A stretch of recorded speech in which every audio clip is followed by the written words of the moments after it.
Yeah, so I'll tell you a little bit about what I'm doing, and I'll talk for a little bit since we just stared at the screen. Normally I'd have you watch and then I would talk, so I'll talk a little bit, and then we'll watch a clip from the film.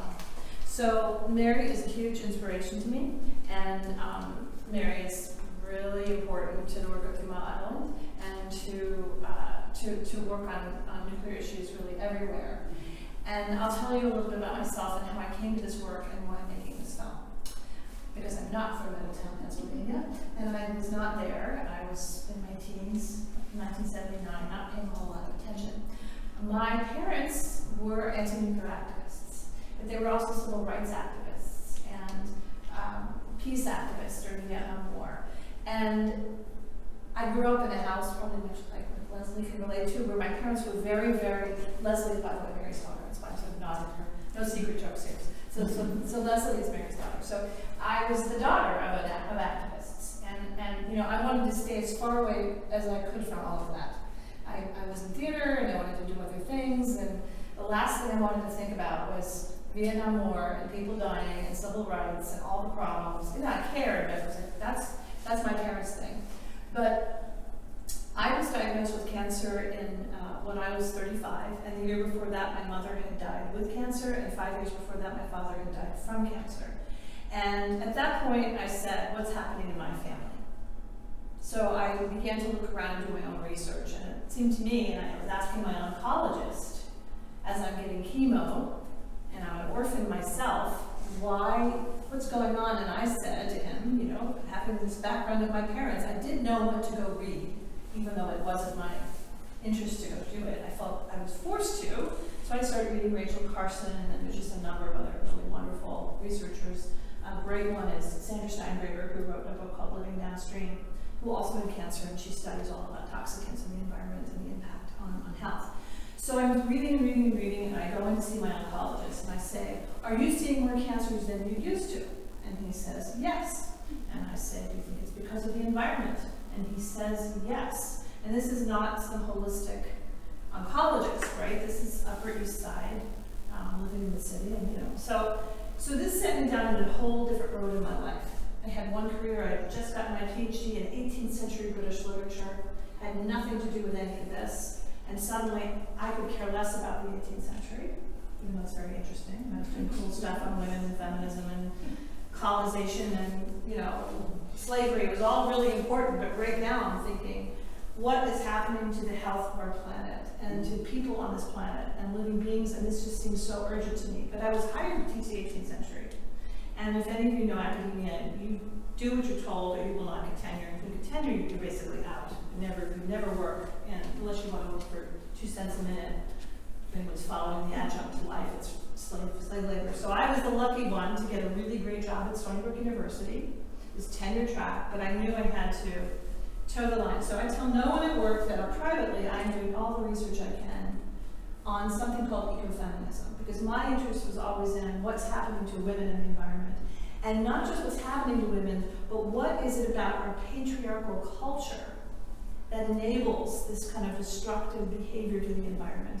And I see these parallels, you know, how we treat women and how we treat the environment. Historically, it doesn't mean every man does this or we always do this, but we have a kind of systemic ideological mindset, which is capitalistic and patriarchal. It's about money and it's about control. And somebody's on top, and it's one. And we're all climbing to the top to get the top of that mountain. Now, a woman can play that role too, so it's complicated. But so my whole project has always been what's happening in our system that promotes this idea that it's okay to mine and exploit and destroy, and of course we harm ourselves. So I'm not focused specifically on nuclear. Because I was starting with Rachel Carson, you know, I was looking at DDT and toxicants, and then I fell into Sandra Steingraber, who's done massive and incredible work on toxicants. But one day, and of course I'm teaching now, I have my own little specialized course which I created. You think I'm insane for teaching, because this is going back 15 years or so, and this is not Berkeley, California, or some little crunchy university somewhere. It's Stony Brook, which is pretty traditional, and I created a course called Ecofeminism. And in that course we look at environmental pollution and cancers and health, but through literature and film. And I did have things like Silkwood in my class. I did do some nuclear history, but not a lot. It was not sort of the focal point. So I go to lunch with a family member in New York City, My daughter, by the way, I was very lucky to have a child. I didn't have a child before chemo, so it was like this miracle thing for me, and I should just backtrack a little bit, because it was truly having my daughter, and this is an important little piece of the story, that made me think, you know, when you get sick yourself, at least for me, I don't think about it that much, you know. It's different when you think about it in terms of the world, but I really wasn't thinking, oh, poor me, and now all I'm going to think about is cancer. But when I had a child 2 years after my cancer, the first thing I'm thinking is this fair to her, all the genetics? And then I start thinking, what's in the water? And how do I keep her healthy? So of course I eat really well, but you also know if you read anything, you can't keep the poisons out. And they're everywhere, right? And the placenta, you know, our bodies, our wombs are permeate, you know, it permeates, right? You can't keep it out. And so I'm driving one day to work, and I hear on NPR, Brookhaven National Laboratory has been knowingly leaking tritium for 12 years from its nuclear power plant at Brookhaven. They know this, and it's an aquifer. And I'm only so many miles from Brookhaven. Stony Brook actually and Brookhaven are now united. So of course I freak out, and then I go into this major freak out, and everything I'm doing is about, well, how do I keep this out of my womb, and who can? And it's not just me, obviously, it's everybody. So this became my incredible mission. Meanwhile, you know, jump ahead a number of years, my daughter's about 11, we come to New York City, we're meeting this family for lunch, and my cousin says, what are you doing? And I say, you know, these days, what are you working on? And I say, ecofeminism, and she says, oh, well, you must know the story about women's strike for peace and, you know, nuclear bomb testing. I had no idea what she was talking about. You would think I would, but I really didn't know anything about the 100 above ground test bombs in the Nevada desert. You know, we're the only country in the world that bombs ourselves. 100 in our own country. So I find out that my mother was part of Women's Strike for Peace. She was one of the group that went to Washington, D.C. and protested, and they successfully stopped above ground bomb testing. In 1963, there was a partial nuclear test ban treaty, and they stopped it. I had never heard any of this. I didn't know what Women's Strike for Peace was. I didn't know all about the bombing. I didn't know about plumes of radiation and all the things that I'm sure you know very well. And suddenly I go home, and this is all I do. And you know what? They actually settled lawsuits for billions of dollars against the people, the soldiers that were victims, and the people that were victims. Yes, and some they didn't. Some there's lots and lots of cover-up. Yeah. So, and then, you know, probably the stories where the soldiers were taken and just were like guinea pigs, and they knew it. And so there's terrible stories about families, but that plume didn't stay in the Nevada desert.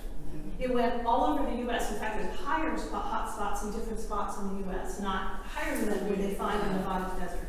See that book called Into the Cloud? Yes.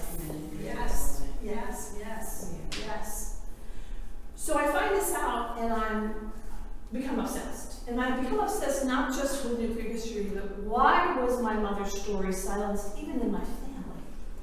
Why was this never talked about? An incredibly heroic thing. I mean, think about how many test bombs were not dropped because of what these mothers did.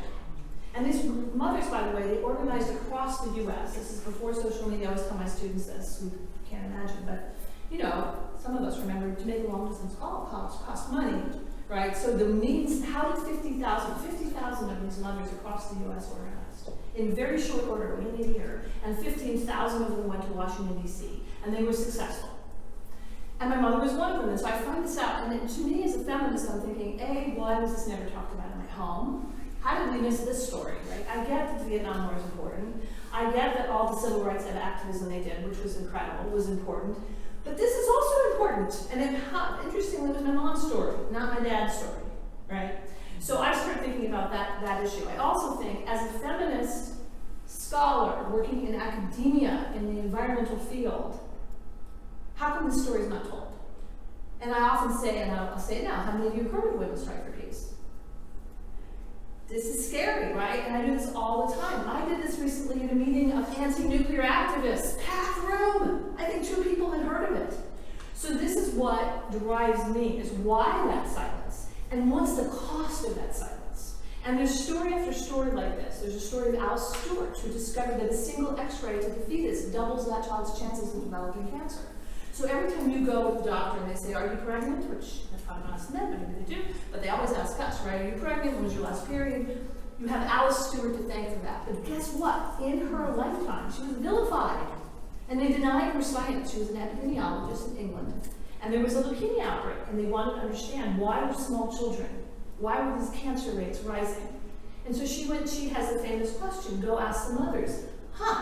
Yeah, I mean, maybe they did something different with how they fed their kids or what they were exposed to. Let's go back to maybe even before birth, right? Because we know that radiation damages sperm, it damages ova, right? So it can be before birth, right? It's passed down generationally. So I learned all these stories. I mean, and that about Alice Stewart is huge too. And I want to make this point because when I say to people, it's not just about one woman whose career is treated, it doesn't go well, right? We think, oh well, we know about sexism, right? We know women have a hard time getting into science, or maybe if they were in science, they didn't have a big impact. But what is the cost of that? So her science was denied for a number of years until a male scientist confirmed it, years later. And there's speculation, there's a really good book called The Woman Who Knew Too Much by Carol Green. And what she speculates is that it was deliberate, because it's calling attention to the dangers of radiation. And there was so much intent to stop that. And it continues to this day, by the way, because they're after me on Twitter. They do not like me. And not just me, it's anybody who speaks in opposition, no matter how qualified you are, they go. And they're ready, they're like, it's interesting to be on Twitter right now. Because they're like ready. There's like teams of them. And they say the same thing. And that's how you know it's, in my mind, because I'm also a literature person, I know how to look at language. They use the same language. So there's somebody out there who's like,